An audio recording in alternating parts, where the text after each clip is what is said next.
ईमानदारी का इनाम की कहानी। एक छोटे से गांव में रमेश नाम का एक गरीब किसान रहता था। वह बहुत मेहनती और ईमानदार था। हालांकि उसके पास ज्यादा पैसा नहीं था, लेकिन वह अपनी ईमानदारी और अच्छे स्वभाव के कारण पूरे गांव में प्रसिद्ध था। एक दिन जब वह अपने खेत से घर लौट रहा था, तो उसे रास्ते में एक भारी थैली मिली। जब उसने उसे उठाया और खोला, तो उसकी आंखें फटी की फटी रह गईं। थैली सोने के सिक्कों से भरी हुई थी।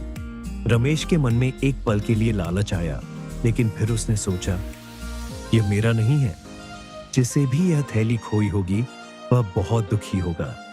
वह तुरंत गांव के मुखिया के पास गया और उन्हें पूरी बात बताई। मुखिया ने गांव में घोषणा करवाई कि जिसे भी अपनी थैली खोई हुई लगे, वह आकर पहचान ले। कुछ ही देर बाद एक धनी व्यापारी घबराया हुआ वहां आया और अपनी थैली की पहचान की।